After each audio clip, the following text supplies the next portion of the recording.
Hello everyone, मेरा नाम है रेणु कौशिक और मैं आप सभी के लिए एक नया वीडियो लेकर के आई हूँ जो है आपके एथनोग्राफिक रिसर्च और ग्राउंडेड थ्योरी के ऊपर। आई होप ये आपको पसंद आएगा और मैं आप सभी का बहुत बहुत शुक्रिया करना चाहती हूँ कि आप सभी ने इतने अच्छे कमेंट्स किए मेरी पहली वाली वीडियो पर। तो मैं ये उम्मीद करूँगी कि आपको ये वीडियो भी मेरी पसंद आएगी। देखिए, आज का जो टॉपिक है उसमें बहुत सारे लोग कंफ्यूज होते हैं कि एथनोग्राफिक रिसर्च क्या है, ग्राउंडेड थ्योरी क्या है। क्योंकि एथनोग्राफिक रिसर्च को सिर्फ वो कल्चर से जोड़ देते हैं और ग्राउंडेड थ्योरी को सिर्फ और सिर्फ थ्योरी डेवलप करने से जोड़ देते हैं। एक्चुअल में उसका मीनिंग नहीं पता बहुत सारे बच्चों को। तो आई थिंक ये आपको जो है वो उम्मीद है आपको पसंद आएगी और आपको इससे जो है फ़ायदा होगा। सबसे पहले हम बात करते हैं एथनोग्राफिक रिसर्च की। देखिए, एथनोग्राफिक रिसर्च क्या होती है। Ethnographic field work was develop originally by anthropologist to study a society, culture और ग्रुप इन डेप्थ। देखिए, एथनोग्राफिक रिसर्च का मतलब क्या होता है कि जब हम बात करते हैं किसी भी कल्चर के शेयरिंग की, ठीक है। एथनोग्राफिक रिसर्च वैसे तो हमारी कल्चर के लिए ही होती है, स्टडी ऑफ कल्चर ही होती है, लेकिन ये स्टडी ऑफ सोसाइटी भी है या study of group of people भी है कि जो सोसाइटी के अंदर जो रहने वाले जो लोग हैं वो किस तरह से बिहेव करते हैं, क्या उनकी आइडियोलॉजीज़ हैं, क्या उनका कल्चर है, क्या उनकी वैल्यूज़ हैं, क्या उनके नॉर्म्स हैं, क्या उनके कस्टम्स हैं, ठीक है। किस तरह से वो एक तरीके से, क्या उनकी आर्ट्स हो सकती है, क्या उनकी डांसिंग फॉर्म हो सकती है, क्या उनकी लर्निंग फॉर्म हो सकती है, क्या उनका वे ऑफ टॉकिंग हो सकता है, ठीक है, क्या उनका वे ऑफ लिविंग हो सकता है। ये सभी जो है वो एथनोग्राफिक रिसर्च का पार्ट होता है। एथनोग्राफिक रिसर्च के अंदर क्या होता है कि जो भी ये सब हमारा कल्चर का पार्ट होता है। तो जो कल्चर हमारा शेयर किया जाता है, मतलब कहने का मतलब है मेरा कल्चर, मेरी जो वैल्यूज़ हैं, मेरा वे ऑफ लिविंग है, अगर वो ट्रांसमिट होता है किसी दूसरे को, तो ये क्या हो गया, एक तरीके से मेरा कल्चर ट्रांसमिट है दूसरे को, तो ये क्या हो गई, हमारी एथनोग्राफिक रिसर्च होती है। एथनोग्राफिक रिसर्च के अंदर हमारा क्या होता है कि जो कल्चर है वो एक शेयर्ड नॉलेज है जिसको हम क्या करते हैं, जिसको हम ट्रांसमिट करते हैं। So the approach dependent heavily on observation and in some cases integration into the society। देखिए, एथनोग्राफिक रिसर्च में क्या होता है कि जो रिसर्चर होता है वो ऑब्जर्व करता है लोगों के बीच में रह करके, लोगों के जो सोसाइटी के अंदर लोग किस तरह से इंटीग्रेट करते हैं आपस में एक दूसरे के साथ, किस तरह से बिहेव करते हैं, किस तरह से उनका वे ऑफ टॉकिंग है, किस तरह से उनका वे ऑफ लिविंग है, किस तरह से उनका रहना खाना पीना जो है, ये सब कुछ एक तरीके से क्या है, ये एथनोग्राफिक रिसर्च का पार्ट होती है। ठीक है, कि रिसर्चर यहाँ पर क्या करता है एथनोग्राफिक रिसर्च में कि रिसर्चर ऑब्जर्व करता है लोगों के बिहेवियर को, लेकिन उनके साथ रह करके। इसीलिए इस रिसर्च को हम पार्टिसिपेंट ऑब्जर्वेशन भी बोलते हैं, या बोल सकते हैं कि इसको हम पार्टिसिपेंट रिसर्च भी बोलते हैं कि रिसर्चर एज ए पार्टिसिपेंट।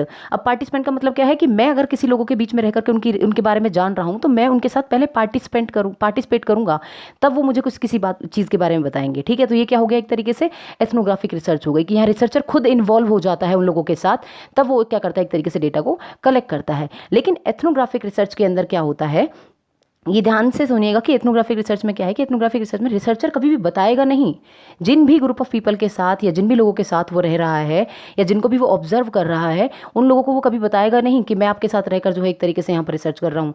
यहाँ पर जो डेटा को कलेक्ट किया जाएगा वो उनकी विदाउट नोइंग जो है डेटा को कलेक्ट किया जाएगा, उनको ऑब्जर्व किया जाएगा, उनके एक्सपीरियंस को एक तरीके से क्या किया जाएगा, शेयर किया जाएगा। ठीक है, अब यहाँ पर बहुत ही एक चीज़ है जो इंपॉर्टेंट है समझने वाली, वो ये है कि एथनोग्राफिक रिसर्च के अंदर जो कल्चर की बात की जाती है कि कल्चर क्या है। देखिए, कल्चर एक शेयर्ड नॉलेज है जो क्या होती है, जो ट्रांसमिट होती है। एथनोग्राफिक रिसर्च को हम कल्चरल स्टडी ऑफ कल्चर बोल देते हैं। ठीक है, तो स्टडी ऑफ कल्चर वो कैसे है, वो ऐसे है कि कल्चर जो है वो एक ट्रांसमिट नॉलेज है जो क्या होती है, एक तरीके से जो ट्रांसमिट होती है दूसरे को। ठीक है, वो कैसे, इसका एक एग्जांपल लेते हैं कि मान लीजिए कोई पर्सन है, वो मेरे देश में आया, कोई विदेशी मेहमान मेरे देश में आया, तो मैंने उसके हाथ जोड़ के जो है नमस्ते किया। ठीक है, उसने क्या किया, उसने मुझे देखा कि मैंने उसे हाथ जोड़ के नमस्ते किया, तो मैंने उसे कहा नहीं है कि आप भी मेरी तरह जो हाथ जोड़ के मुझे नमस्ते कीजिए। वो क्या करेगा, वो मुझे देख करके खुद जो है उसको क्या, मेरे कल्चर को क्या कर रहा है, वो अडॉप्ट कर रहा है। मेरे कल्चर को मैं उसे सिखा नहीं रही हूँ, मैं यहाँ पर उसे पढ़ा नहीं रही हूँ, वो क्या कर रहा है, वो मुझे देख करके एक तरीके से मुझे ऑब्जर्व करके वो क्या कर रहा है, हाथ जोड़ रहा है। ठीक है, तो ये क्या हुआ कि कल्चर क्या है, वो वैल्यूज़ जो वो मेरी मुझसे ट्रांसमिट हो गई दूसरे वाले पर्सन को, वो क्या हो गया, एक तरीके से वो हो गई आपकी एथनोग्राफिक रिसर्च। आई होप ये आपको समझ में आया होगा कि एथनोग्राफिक रिसर्च क्या है। तो एथनोग्राफिक रिसर्च के अंदर क्या है कि रिसर्चर जो है वो कभी भी लोगों को बताएगा नहीं कि मैं आप पर रिसर्च कर रहा हूँ। यहाँ पर वो उनके साथ इन्वॉल्व होकर, उनके साथ पार्टिसिपेट करके क्या करेगा, डेटा को कलेक्ट करेगा या उनको ऑब्जर्व करेगा। ये हो गई आपकी एथनोग्राफिक रिसर्च। अब बात करते हैं ग्राउंडेड थ्योरी की। देखिए, ग्राउंडेड थ्योरी क्या होती है, मैंने यहाँ पर कुछ टर्म्स हैं जो हाईलाइट की हुई हैं जो कि ग्राउंडेड थ्योरी का एसेंस है। देखिए, ग्राउंडेड थ्योरी क्या है, grounded theory it is a widely used approach in qualitative research. Grounded theory widely use की जाती है किसके अंदर, क्वालिटेटिव रिसर्च के अंदर। हम बोल सकते हैं कि ये अप्रोच है क्वालिटेटिव। कैसे, मैंने आपको पहली वाली वीडियो में बताया था कि क्वालिटेटिव का मतलब क्या होता है। क्वालिटेटिव का मतलब होता है जब हम किसी की फीलिंग्स, किसी के थॉट्स, किसी के एक्सपीरियंस की, किसी के पैटर्न ऑफ बिहेवियर की बात करते हैं, तो वो हमारा किसका एस्पेक्ट होता है, क्वालिटेटिव एस्पेक्ट होता है। ठीक है, तो ग्राउंडेड थ्योरी हमारी क्या हुई, क्वालिटेटिव रिसर्च है। Use a systematic set of procedure to develop an inductively driven theory about a phenomenon. यहाँ पर एक वर्ड आया इंडक्टिवली ड्रिवन थ्योरी। देखिए ग्राउंडेड थ्योरी क्या है, ग्राउंडेड थ्योरी के अंदर कुछ भी बिल्ड किया जाता है। इंडक्टिव थ्योरी हमारी क्या होती है, इंडक्टिव रिसर्च हमारी क्या होती है, जिसके अंदर हम एक थ्योरी बिल्ड करते हैं, हम कुछ कंस्ट्रक्ट करते हैं। ठीक है, तो ग्राउंडेड थ्योरी क्या हुई, कुछ पैटर्न ऑफ बिहेवियर के बेस पर हमने एक थ्योरी को बिल्डअप कर लिया। ठीक है, तो ये क्या है, ये एक इंडक्टिव ड्रिवन थ्योरी है, किसी भी फिनोमिनन से रिलेटेड है, किसी भी इवेंट से रिलेटेड। ठीक है, अब यहाँ पर अगर मैं बात करूँ, it is a method of discovering a new theory. देखिए यहाँ पर ये क्यों बोला गया कि डिस्कवरिंग ए न्यू थ्योरी।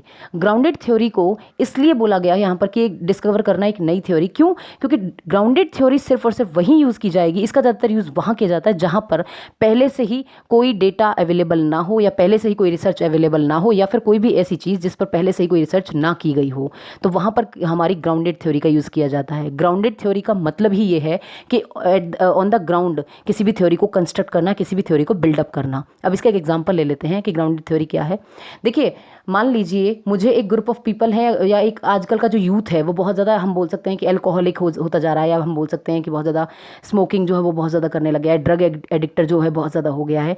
तो मैं यहाँ क्या करूँगी, मैं यहाँ अगर मुझे उन लोगों के बारे में जो है रिसर्च करनी है, या उन लोगों के ऊपर जो है वो, क्योंकि इसके ऊपर पहले से कोई रिसर्च ज़्यादातर करते नहीं है लोग, तो मान लीजिए यहाँ पर पहले से कोई रिसर्च हुई नहीं है, मैंने क्या किया, मैंने उन लोगों के बिहेवियर ऑफ पैटर्न के बेस पर वो किस तरह से बिहेव करते हैं, या फिर मैं बोल सकती हूँ कि जो लोग हैं वो ड्रग्स क्यों यूज़ करने लग जाते हैं, उसके पीछे क्या कारण है, तो मैं यहाँ क्या करूँगी, मैं यहाँ ग्राउंडेड थ्योरी का यूज़ करूँगी। तो ग्राउंडेड थ्योरी क्या है, ग्राउंडेड थ्योरी है कि मैं उन लोगों के साथ रहकर, मैं उन यहाँ पर भी इन्वॉल्वमेंट होगी, क्योंकि ऑन द ग्राउंड थ्योरी आप कब बनाओगे, जब उनके साथ रहोगे, उनके एक्सपीरियंस को यहाँ पर आप क्या करोगे, एक तरीके से ऑब्जर्व करोगे, यहाँ पर रहने वाले जो लोग हैं उनकी फीलिंग्स क्या रही, ड्रग्स को वो उन्होंने क्यों ड्रग्स को एडिक्ट किया, ठीक है, या उन्होंने ड्रग्स को यूज़ करना क्यों शुरू किया, क्या उनकी फीलिंग्स थी, क्या उनकी एंग्जाइटी थी, या हम बोल सकते हैं कि जो है एक तरीके से क्या उनका बिहेवियर था, या फिर हम बोल सकते हैं क्या उनके थॉट्स थे। तो यहाँ पर मैंने क्या किया, मैंने एक थ्योरी बिल्डअप कर ली। तो ये कौन सी थ्योरी हो गई हमारी, ये हमारी ग्राउंडेड थ्योरी हो गई। ग्राउंडेड थ्योरी के अंदर जो डेटा कलेक्शन का सबसे इंपॉर्टेंट टूल होता है वो आपका होता है इंटरव्यू। यहाँ पर मैं क्या करूँगी,